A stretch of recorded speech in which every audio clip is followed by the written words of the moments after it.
Alors le thème est d'importance, je sais que vous avez tous faim, mais il va falloir être patient et attentif. La baisse des fonds euros est l'élément déclencheur d'une diversification de l'offre assurantielle. Le fonds euro, seul actif au capital garanti dans un contrat d'assurance vie, qui représente encore de 80 à 85% de l'encours global, soit environ, qui représente lui-même 1850 milliards d'euros.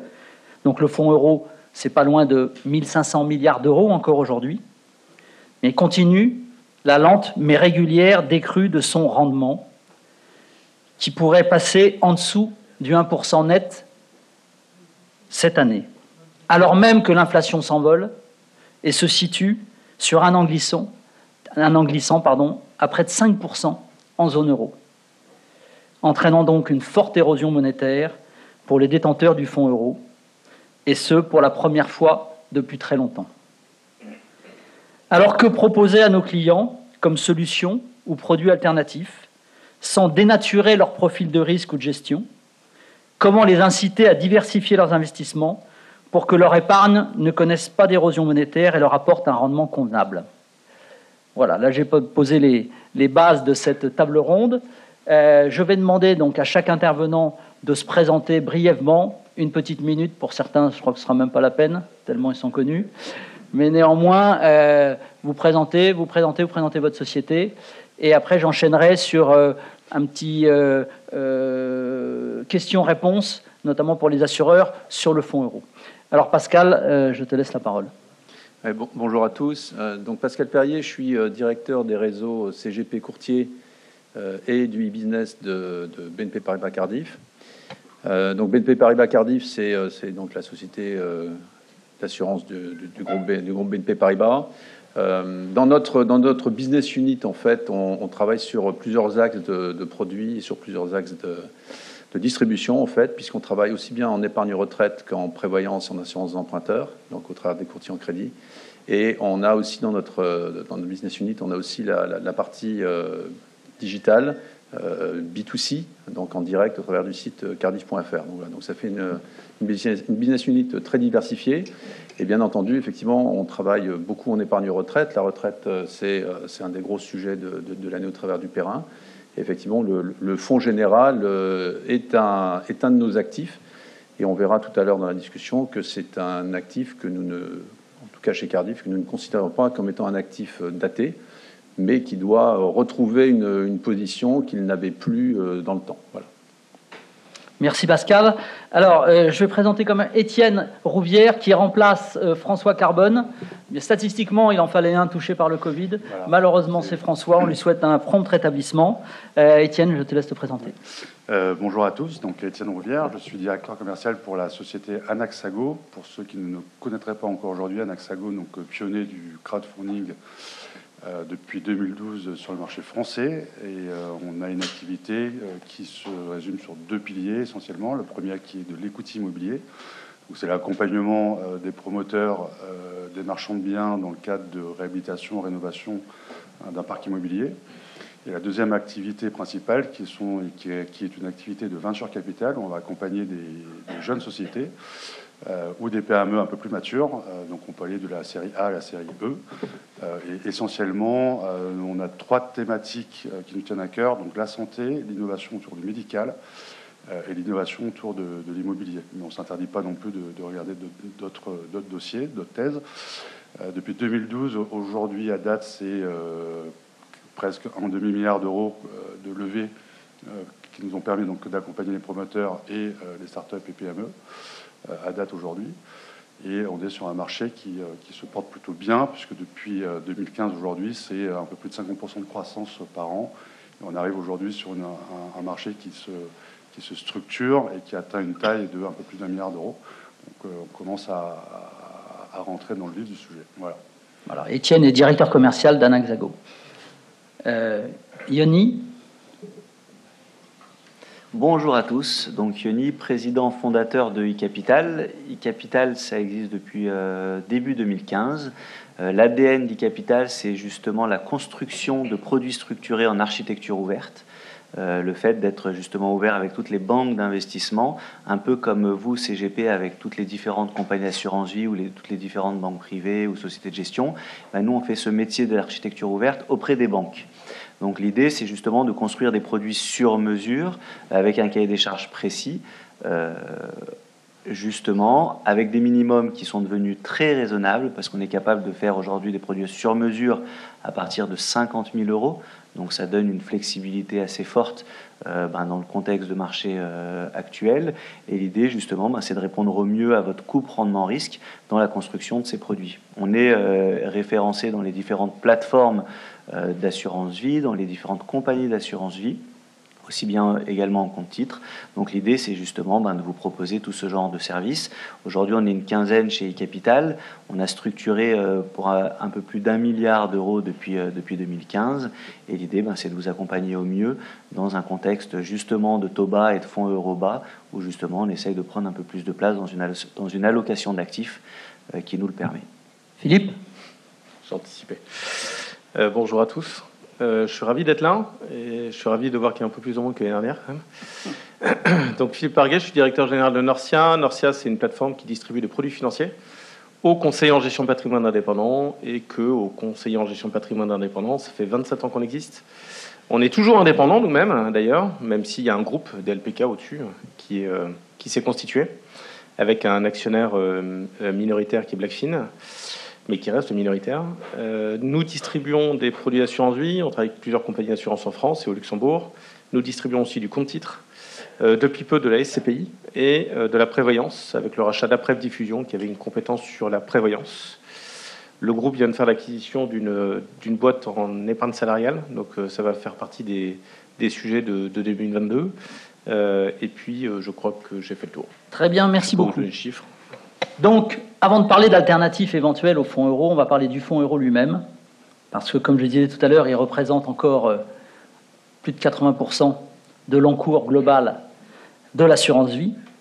D'ailleurs, on dit que l'assurance vie est le placement préféré des Français, mais moi j'aurais plutôt tendance à dire que c'est le fonds euro, le produit préféré des Français, parce qu'il offre une garantie de capital et un rendement qui, jusqu'à maintenant, se voulait légèrement supérieur à l'inflation.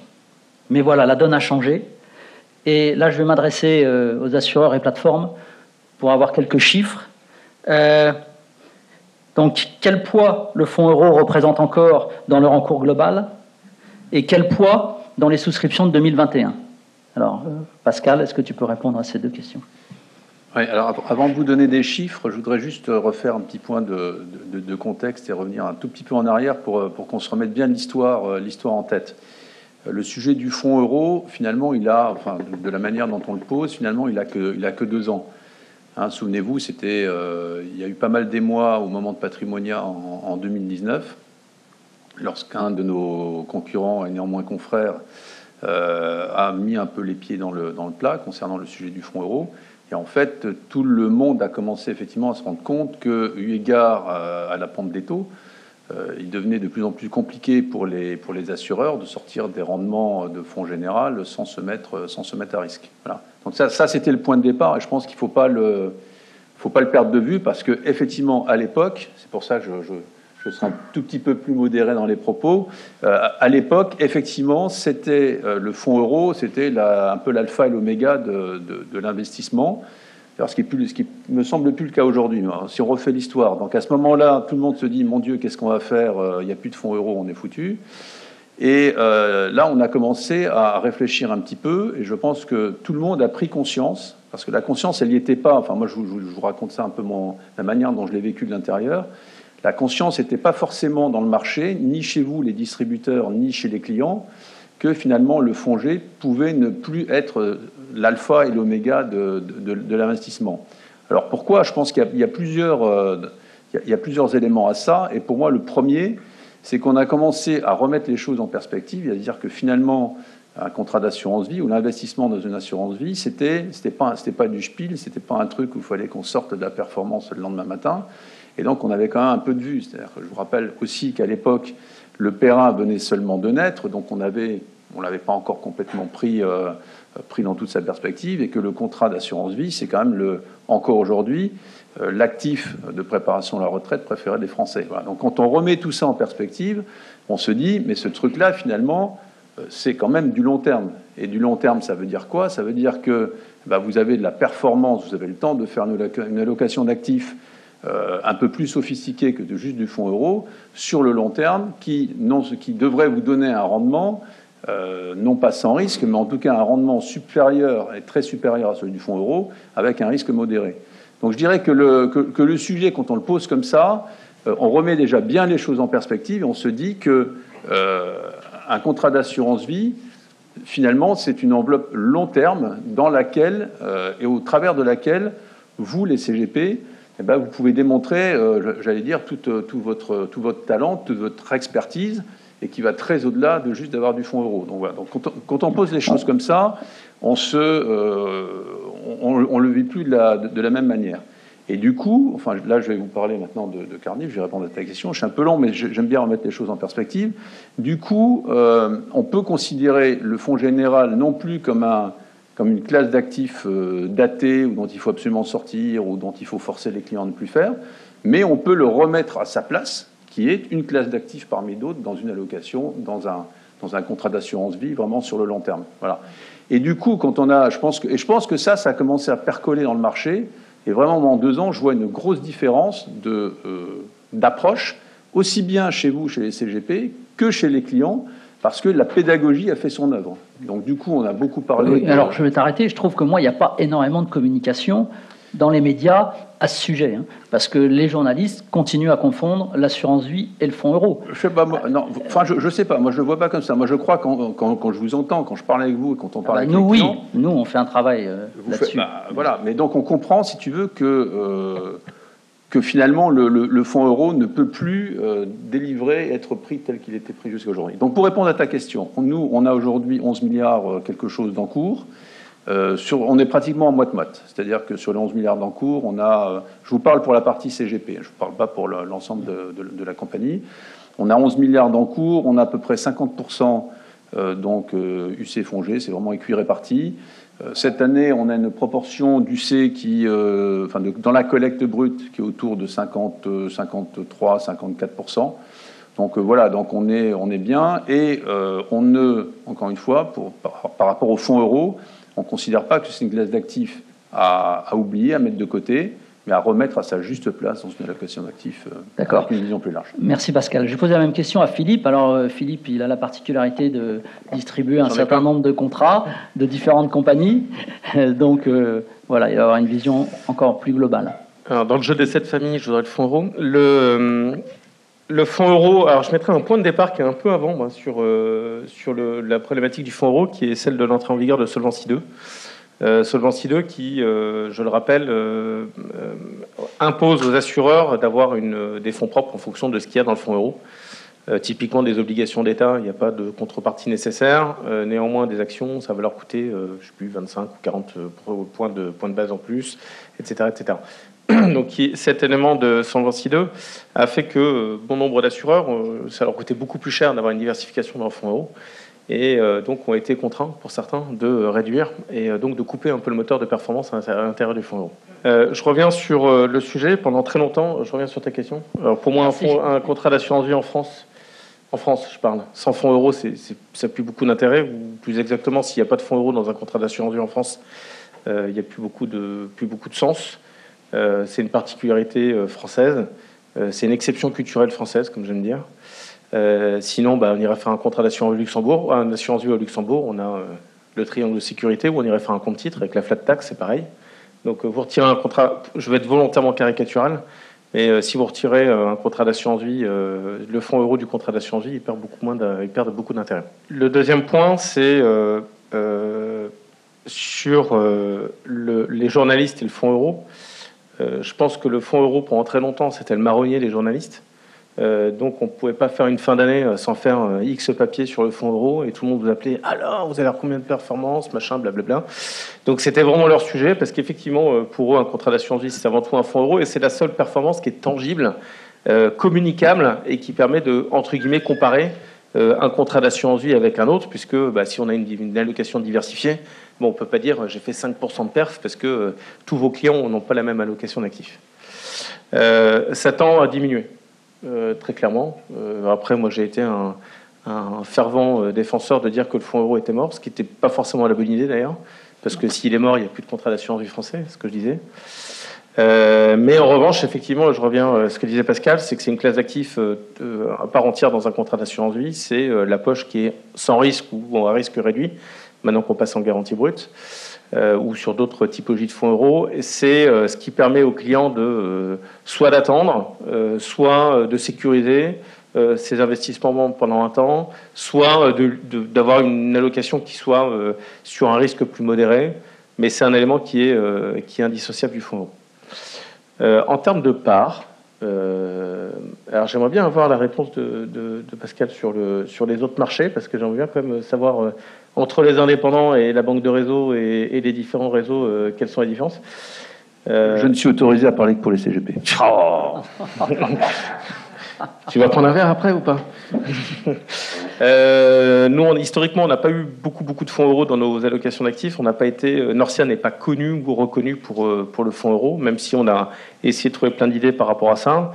Et aujourd'hui, on est quasiment à 40% de fonds euros dans les contrats d'assurance vie. C'est 41-42.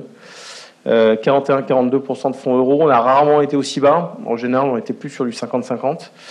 Sur les souscriptions, en ce moment, on a quand même un peu plus de fonds euros, un peu plus. Attention, on est à près de 50% de fonds euros. Pardon.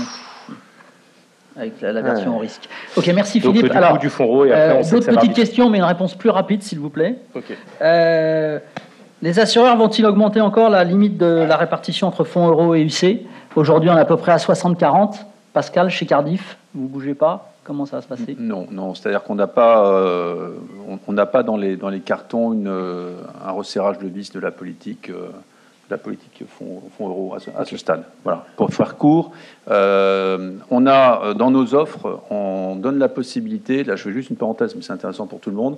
On a les offres qu'on appelle chrono, c'est-à-dire que vous pouvez rentrer à 100% fongé. On vous donne un laps de temps, soit de 6 mois, soit de 12 mois avec des modalités différentes, pour atteindre les 60% du C. Donc ça, c'est quand même très bien pour faire les trucs, les investissements, les allocations d'actifs, faire les choix d'une manière beaucoup plus tranquille pour les clients. Voilà. Mais ça, à terme, il faut quand même arriver au pourcentage du C. Donc voilà, donc on module le capacitif d'y arriver, mais on ne va pas toucher au pourcentage. D'accord, merci Pascal. Philippe, dans les contrats... Je vais faire rapide, non, globalement non.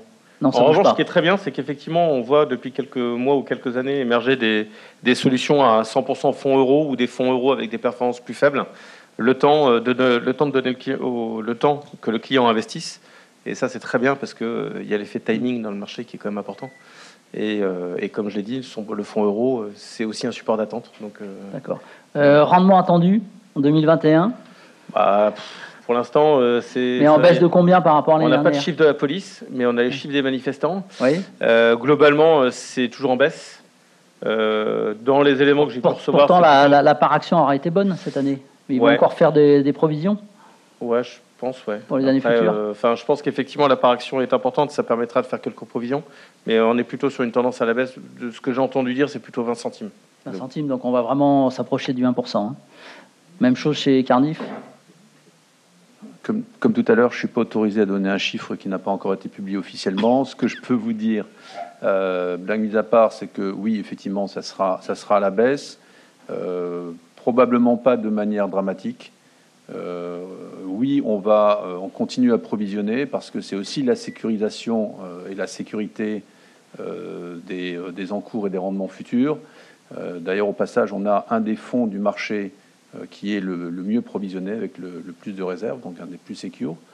Et voilà, donc on n'a pas une politique de cracher le taux du fonds euro pour faire une démonstration. Merci Pascal, marché. Voilà. on a bien compris. Alors, question très importante, la garantie du rendement, brut ou net? Est-ce qu'il y en a encore qui garantissent le rendement en net de frais de gestion? Cardif? Brut. Alors ça, c'est pour tous les contrats ou que pour le nouveau contrat? Ça, c'est pour les nouveaux. C'est pour les nouveaux contrats, brut. Et Philippe? Tous les nouveaux contrats sont en brut. D'accord. Ce qui pose un problème d'ailleurs pour les lois Pacte. Et ça, on n'en a pas entendu beaucoup parler non plus dans les médias, pour dire aux clients que, en fait, c'est plus garanti, quoi. Ouais.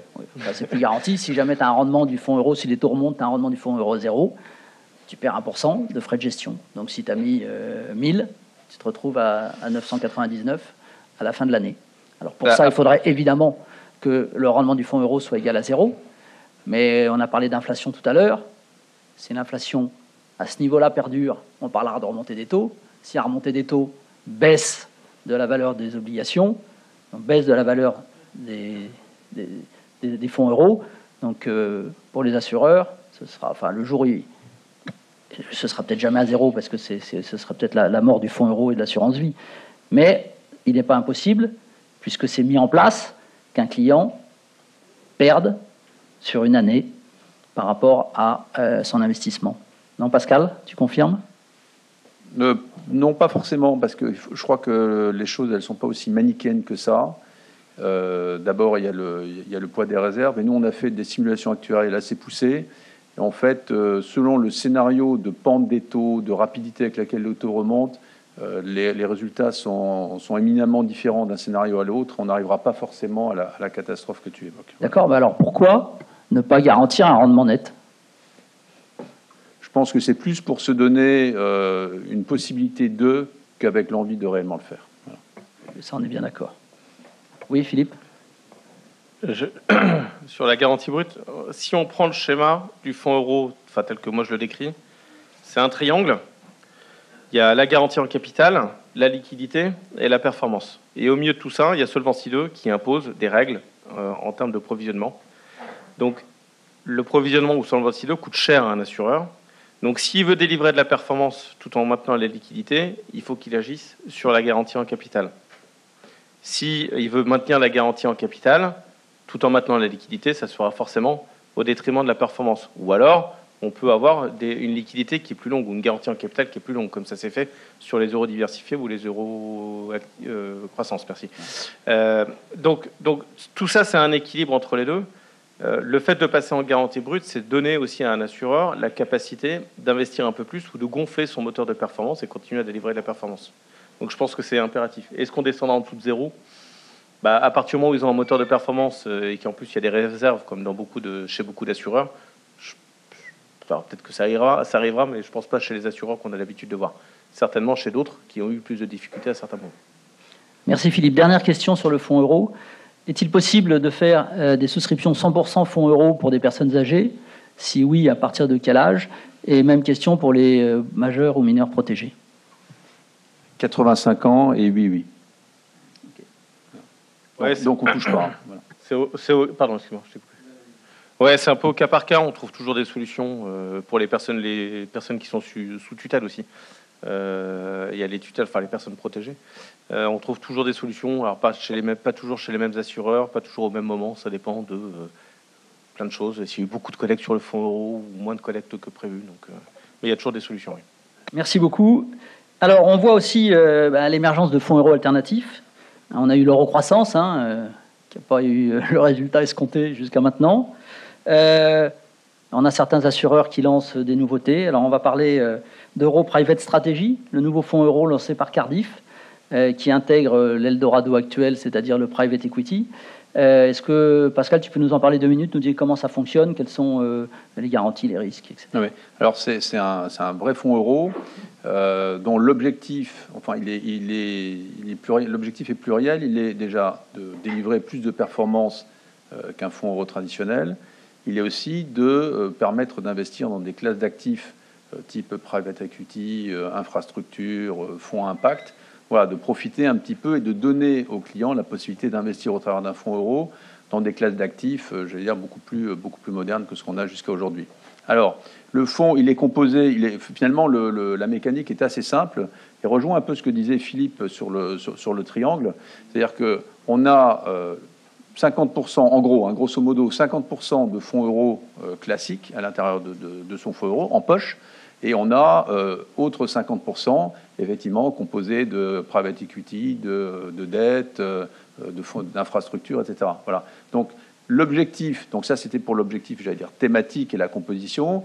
L'objectif de rendement, il est de doubler le rendement traditionnel du fonds euro. C'est-à-dire, je vous donne un exemple. Si le fonds euro, et ne le prenez pas comme une annonce du taux de Cardiff cette année, hein, mais le marché sera près de ça. Si le fonds euro délivre du 1, l'objectif, c'est de délivrer du 2% au travers de ce fonds euro private stratégie. Voilà. Donc l'idée, il sera bloqué un certain temps. Comment ça va marcher? Il sera liquide? Alors, le fonds est bien entendu liquide, bien entendu, puisqu'on a suffisamment de poches à l'intérieur pour assurer la liquidité. Non, il n'est pas bloqué.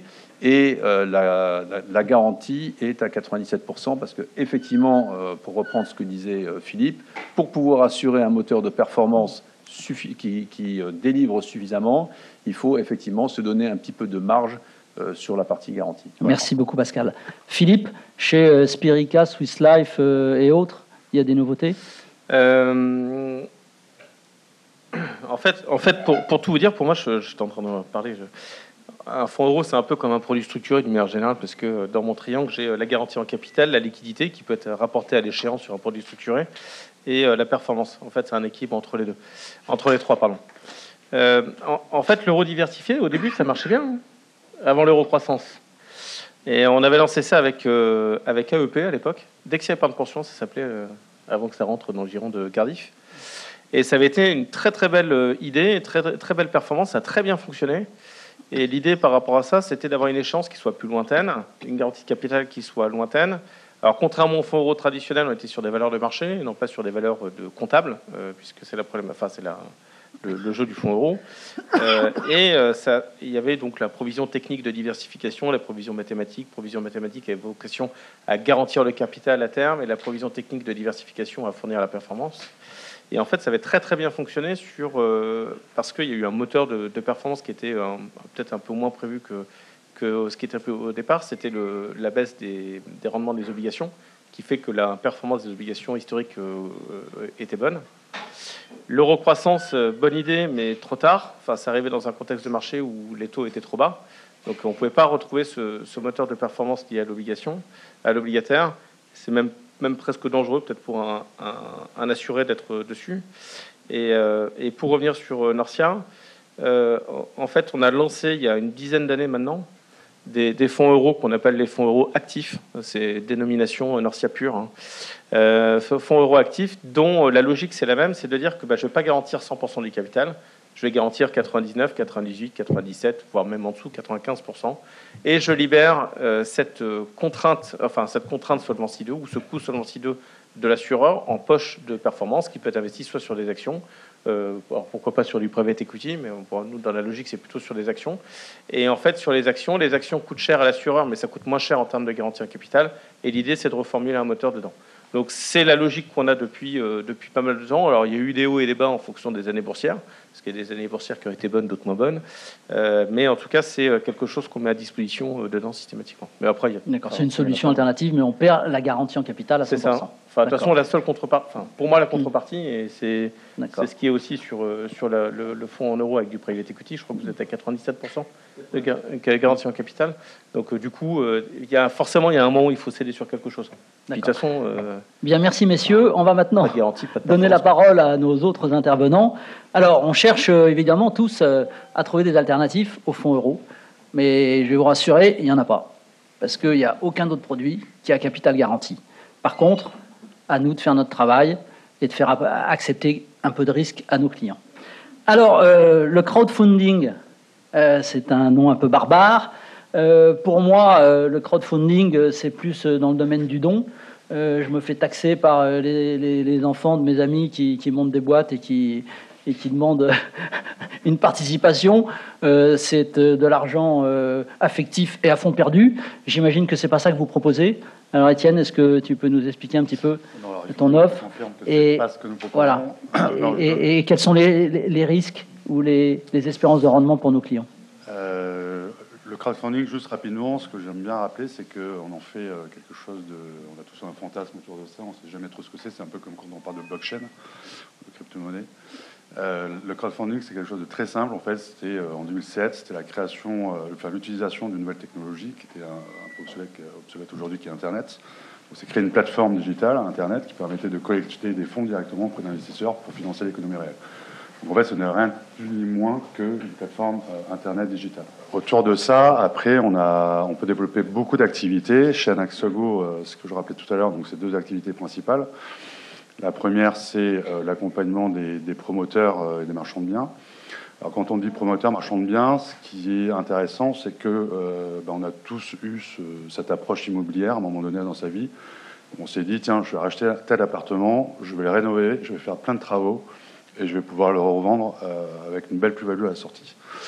Et les opérations de marchand de biens ou de promotion, c'est un petit peu ça. Sauf que là, vous le faites sur une taille beaucoup plus grosse, puisque là, vous allez impacter un immeuble. Et donc vous allez racheter un immeuble, le promoteur va racheter un immeuble, il va le rénover, il va le réhabiliter, il va transformer les usages. Et donc l'idée derrière, c'est de faire une plus-value. La marge opérationnelle d'un promoteur ou d'un marchand de biens, on va pas se le cacher, elle est assez confortable. Donc c'est là où on fait de l'argent. Nous, on intervient sur le refinancement des fonds propres des promoteurs, donc on est sur des opérations de haut de bilan. Donc on ne fait rien de magique. C'est un promoteur qui a engagé des fonds propres, qui doit à un moment donné relibérer des fonds propres pour soit saisir une autre opportunité sur le marché, soit continuer sa politique de développement. Donc vous avez les banques qui viennent accompagner en dette senior à 60-70%, et nous on vient on top, donc sur des stratégies de dette privée assez standards, donc avec une émission obligataire, ou sur des stratégies en capital investissement. Donc c'est une approche qui est assez rudimentaire, assez simple. L'avantage de ça, parce qu'on parlait beaucoup de garanties tout à l'heure, l'avantage de ces opérations-là, c'est qu'elles sont risquées, parce qu'elles sont sur l'échelle SRRI 7, vis-à-vis de l'AMF. Ah oui. Mais on est loin du fonds euro, là. Voilà, mais il faut bien comprendre une chose, c'est que vous avez des garanties réelles derrière. Quand vous empruntez à votre banque 500 000 euros pour acheter un appartement, la banque elle va prendre des garanties. Elle ne va pas vous prêter gratuitement en fermant les yeux sur votre simple et bonne foi, elle va prendre des garanties réelles. Eh bien, nous, quand on fait ces opérations, quand on structure ces opérations, on prend des garanties réelles. Ça peut être des hypothèques, ça peut être des fiducies bancaires. Et quand on est en capital investissement, pour le coup, c'est encore mieux parce qu'on émet une obligation convertible en action qui nous permet, en cas de défaut du promoteur du marchand de biens, d'exercer notre option et d'être au capital de l'actif et de céder l'actif pour se rembourser. Donc ça, c'est des vraies garanties réelles. Donc là, on n'est pas sur des garanties de fonds en euros.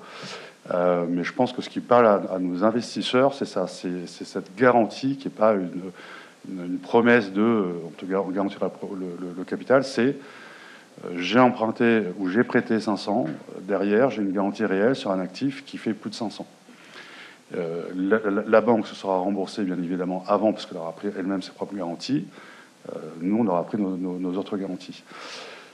Ça, c'est une activité qui nous permet de générer des rendements qui vont tourner aux alentours de 9% net investisseurs, net de tout frais de gestion.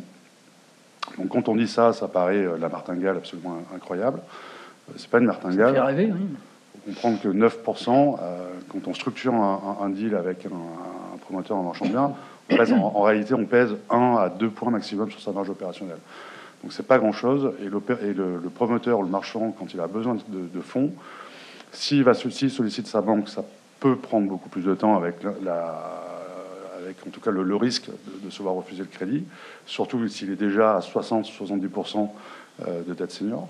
Donc c'est pour ça qu'il se tourne à des opérateurs comme nous, et c'est là où effectivement on arrive à structurer ces opérations qui vont nous permettre d'assurer des rendements qui sont pour le coup assez importants, parce que 9% net de tout frais, ça reste quand même solide.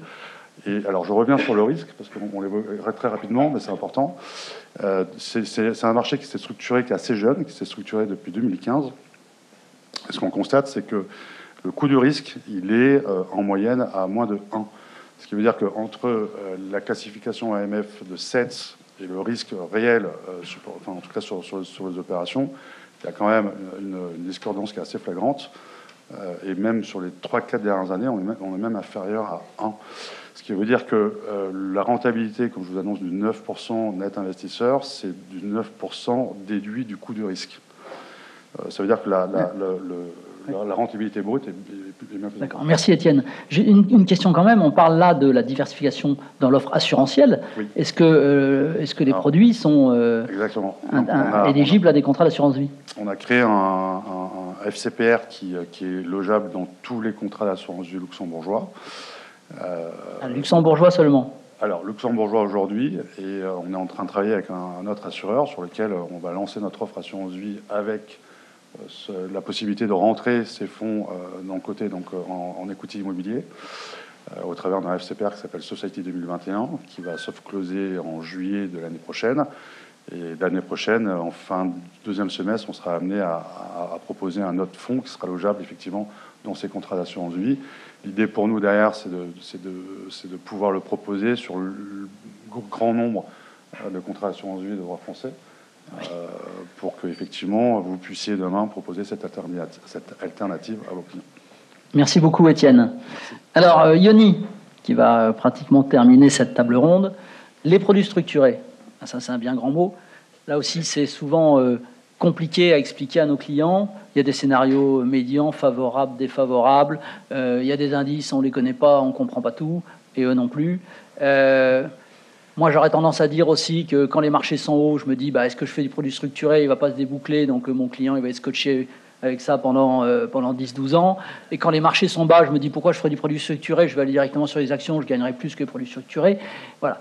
Alors, la question, c'est en quoi un produit structuré aujourd'hui, puisque si j'ai bien compris, les règles se sont beaucoup assouplies, mais en quoi il pourrait être un bon alternatif au fonds euro, une bonne diversification ou un bon complément? Merci pour toutes ces questions, parce que ça permet justement d'avoir un éventail assez large de l'offre produit structuré. Donc en fait, ce qu'il faut retenir déjà principalement du produit structuré, c'est que c'est un couple rendement-risque. C'est-à-dire qu'on n'est pas capable de faire un mouton à 5 pattes avec un produit structuré. Par contre, on est capable de mettre un risque par rapport à un rendement, ou inversement, un rendement par rapport à un risque. Et donc du coup, on va toujours ajuster ce couple rendement-risque en fonction du cahier des charges d'un client. Pour répondre à l'une de tes questions, c'est vrai qu'effectivement, quand le marché peut être un peu haut, on peut se dire, est-ce que c'est le bon moment pour investir sur un produit structuré?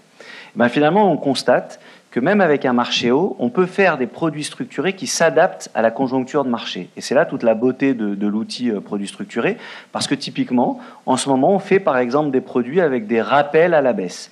C'est-à-dire que même si le marché baisse, on aura quand même un rappel potentiel du produit. Donc ça, c'est la première option. C'est-à-dire que dernièrement, on a fait un produit, par exemple, sur une action où tous les trimestres, même avec une baisse de l'action de 2% par trimestre, soit moins 8 par an, donc c'est quand même une baisse conséquente, c'est pas 0,5% par an, c'est quand même moins 8% par an, même avec cette baisse, on va dire, de l'action, le produit peut quand même être rappelé avec, on va dire, le coupon dans sa globalité, qui était de 8% en l'occurrence sur ce produit. Donc ça, c'est une option. Deuxième option qui est importante aussi, c'est qu'il y a très souvent l'effet mémoire sur les produits structurés. C'est-à-dire que même avec une baisse de marché dans les prochains mois, dans les prochaines années, il suffit qu'à un moment donné, on revienne sur les niveaux de départ du produit si on n'avait pas mis de rappel par anticipation à la baisse. On touchera quand même le capital et également la globalité des coupons qui avaient été mis en mémoire. Et typiquement, on a eu le cas sur ces dernières semaines, ces derniers mois, sur des produits qui avaient été lancés en 2015, en 2016, en 2017. Pourquoi? Parce que finalement, depuis 2015 ou 2017, sur certains indices, on n'avait pas retrouvé les niveaux depuis 2015 ou 2017. Donc effectivement, les clients avaient été quand même chahutés à un moment donné, et pour autant, le produit n'avait pas été rappelé et le client n'avait pas touché son revenu. Et typiquement, si on prend l'état des indices depuis 2015 à 2021, on se rend compte que finalement l'indice a fait 0 ou plus 1 sur la période, donc on pourrait penser justement que ce n'est pas très intéressant. En fait, on a bénéficié justement de l'effet mémoire sur le produit. C'est-à-dire qu'un produit qui a été rappelé, un produit qui avait été lancé en 2015 et qui a été rappelé en 2021, le client a eu d'un coup 6 fois son coupon du produit, alors que l'indice n'a fait que 0 ou 1% par rapport à son niveau de départ. Donc finalement, l'effet mémoire, contrairement à des fonds, on va dire, vous pouvez bénéficier justement de ce rattrapage de performance que ne vous permet pas forcément un fonds. Donc ça, c'est la première option. Par rapport justement à la protection en capital, pareil. Est-ce que finalement on veut une protection en capital à moins 40%, à moins 50%, à moins 60%? On a même fait dernièrement des produits avec une barrière de protection à moins 70% du capital et qui, même avec les niveaux actuels, eh ben, c'est des niveaux qu'on n'a jamais vus en termes de niveau baissier sur les indices. Donc même avec une protection de moins 60, moins 70%, c'est des niveaux qui n'avaient jamais été atteints. Donc c'est à vous en fait, ensemble bien sûr, mais d'ajuster votre cahier des charges pour voir finalement quel rendement serait prêt à avoir finalement à la protection en capital qu'on aimerait. Et encore une fois, et inversement. Donc finalement, par rapport à, on va dire, au niveau actuel, eh ben, si certains pensent que le marché est trop haut, on est capable d'ajuster le niveau de rappel, on est capable même de détacher des coupons, même dans un marché baissier, c'est-à-dire que même si le marché baisse, eh ben, on peut quand même toucher un revenu. Souvent, des personnes à la retraite souhaitent toucher des revenus, donc ils vont justement détacher des coupons et pas capitaliser les coupons. Donc ça, on est capable d'ajuster. Ou certaines personnes pensent que ben, le niveau n'est pas forcément encore assez plus haut. Et donc on a fait typiquement des produits dernièrement avec des rappels dès le 3e mois. Donc ça, c'est éligible en compte titre, pas en assurance vie. Mais c'est-à-dire que même si dans 3 mois, le niveau des indices ou des sous-jacents ou des actions sont égales ou supérieurs à leur niveau de départ, eh ben on est capable d'entamer un rappel dès le 3e mois. Donc c'est pareil, ça donne plus de flexibilité au marché pour pas forcément attendre un an parce que peut-être qu'on a plus d'incertitude à un an et on est peut-être plus rassuré à avoir des rappels dès le 3e mois. Donc on Merci joue Yannis, sur ces facettes-là. c'est très clair et très intéressant. Question quand même par rapport à l'offre assurantielle. Oui. Est-ce qu'on peut construire un produit structuré avec e-capital et le faire référencer par un assureur? Complètement. Alors, on travaille bien et avec Norcia et avec Cardif et aussi avec tous les assureurs de la place. On a des partenariats privilégiés. Mais là, c'est plus 50 000. Hein, exactement. Donc là, c'est ce que j'allais dire, c'est que en fait, c'est le minimum est imposé par la compagnie. Donc, selon les différents assureurs, vous allez avoir des minimums imposés qui seront de 300 000 euros à 2 millions d'euros selon les assureurs. Typiquement, on est capable de faire un produit sur mesure sur cette enveloppe-là, sur le minimum imposé. Et s'il s'avérait que vous n'avez pas le minimum imposé par l'assureur, du fait de nos volumes, on est capable de joindre un autre cabinet avec les mêmes intérêts ou le même cahier des charges que vous, de sorte justement à combiner votre cahier des charges, votre intérêt avec un autre cabinet et de référencer le produit pour 1, 2, 3 cabinets qui avaient le même cahier des charges. Donc, après, on a un délai de référencement selon les compagnies qui est entre 2 semaines et 1 mois, de sorte à avoir une période de commercialisation qui commence après le référencement du produit. Et du coup, vous pourrez le commercialiser sur 2 mois, 3 mois. Et alors là, typiquement, par rapport au produit, on a souvent justement la question par rapport au marché. On peut aussi optimiser les points d'entrée. Parce que contrairement à des comptes titres où on peut faire le strike le soir même, en assurance vie, c'est souvent avec un strike à 1 mois, 2 mois, 3 mois. On peut optimiser le point d'entrée avec ce qu'on appelle un effet opti-strike ou best strike, c'est-à-dire qu'on pourrait prendre le niveau d'aujourd'hui et le niveau dans 3 mois et on retiendra le point d'entrée le plus bas de ces 2 dates. C'est aussi pour justement s'adapter en fonction des conditions de marché pour optimiser le point d'entrée. Donc ça, c'est des paramètres qui sont bien sûr acceptés par les compagnies d'assurance vie et qui vous permettent de référencer ces produits chez les assureurs. Donc il n'y a pas de limite à l'imagination. Bravo. Bon, mais il ne me reste plus qu'à vous remercier tous pour votre attention et surtout à remercier et applaudir nos intervenants qui veulent encore intervenir. Philippe, ouais, juste 2 secondes, après je ne vous embête plus. Les produits structurés, c'est 15% des allocations d'actifs chez Norcia. J'ai les chiffres sous les yeux parce que je les ai regardés hier. 700 millions d'euros de collecte depuis le début de l'année. Alors j'entends collecte, c'est collecte sur les versements initiaux, sur les runs, enfin les produits structurés qui sont rappelés ou sur les arbitrages. Et 700 millions et 400, donc 400 millions en compte titre. En fait, les produits structurés sont référençables dans l'assurance, mais il faut des annexes financières, c'est parfois un peu long. Il y a moins de contraintes sur les comptes titres qu'en contrat d'assurance vie, et on en fait énormément, notamment pour les trésoreries d'entreprise. Trésoreries d'entreprise, bien évidemment. Eh bien, écoutez, merci beaucoup. Merci à nos intervenants.